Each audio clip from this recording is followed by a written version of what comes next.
បាទជំរាបសួរបងប្អូនទាំងអស់គ្នា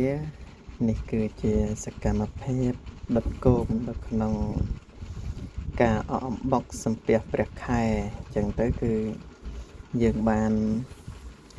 អុជគោមអុជកញ្ជ្រួចអុជអីយ៉ាងណាបងប្អូនហ្នឹងហើយដើម្បី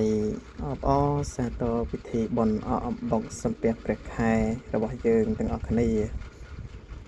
ហើយនេះដែរគឺយើងបានអុជកញ្ជ្រួចអុជអីយ៉ាងសន្ធោសន្ធៅចឹងណាបងប្អូនហ្នឹងហើយហើយនេះគោមបានហោះឡើងហើយនេះបងខ្ញុំគាត់កំពុងតែដុតគោមហ្នឹងហើយសកម្មភាពបងខ្ញុំកំពុងតែដុតគោមហ្នឹងហើយគឺមានបងមានក្មួយមានយាយមានតាមានមីងមានអ៊ំកំពុងតែរៀបចំអុជគោមហ្នឹងហើយហើយនេះគឺគាត់បាន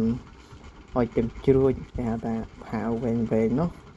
ហើយពេលដល់កន្លែងនេះគឺខ្ញុំបាទឃើញតែខ្នងទេអុជគោមគេមួយដែរ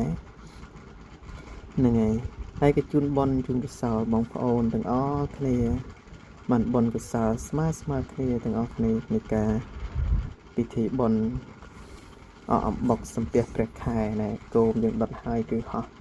ឡើងទៅវឹងតែម្ដងហ្នឹងហើយបងប្អូនហ្នឹងហើយទៅហើយគឺមានចំនួន100គោមជាងដែលយើងដុតនៅក្នុងវេលាហ្នឹងអញ្ចឹងណាបងប្អូនហ្នឹងហើយគឺ100គោមជាងហើយនេះច្រើនកកដែរបងប្អូនហ្នឹងហើយមិនមែនដុតតែម្នាក់ទេគឺច្រើនហ្នឹងហើយច្រើនសន្ធឹកសន្ធាប់ដែរហ្នឹងហើយគឺវីដេអូខ្ញុំបាទថ្ងៃនេះគឺចេញមកគឺមានតែប៉ុណ្្នឹងទេហើយនេះគឺបងគាត់មកមើលថាភ្លើងហ្នឹងវាឆេះខ្លាំងនៅហើយគាត់តទៀនតអីហ្នឹងដើម្បីយកទៅដុតនៅកន្លែងផ្សេងនេះទៀតចឹងទៅហ្នឹងហើយទៅពេលវាមិនបាច់ចាំយើងបោះវាឡើងលើទេបងប្អូនតែឆេះទៅវាជុកគឺវាហោះទៅដល់ឯងតែម្ដងហ្នឹងហើយអត់ប្របាក់ប្រហោះទេគោគឺស្រួលតែបើយើងប្រហោះមិនស្រួលប្រយ័ត្នធ្លាក់កាន់ផ្ទះគេឆេះផ្ទះគេតែម្ដងហ្នឹងហើយនេះគឺប្រងព្រាតជុំគ្នាណាបងប្អូនហ្នឹងហើយប្រងព្រាតជុំគ្នាកាន់គោមម្នាក់មួយប្រហោះជុំគ្នាដោយសារសំឡេងអ៊ូអរច្រើនគឺខ្ញុំអត់បានដាក់សំឡេងទេគឺខ្ញុំបាត់សំឡេងអញ្ចឹងហើយខ្ញុំបញ្ចូលសំឡេងខ្ញុំ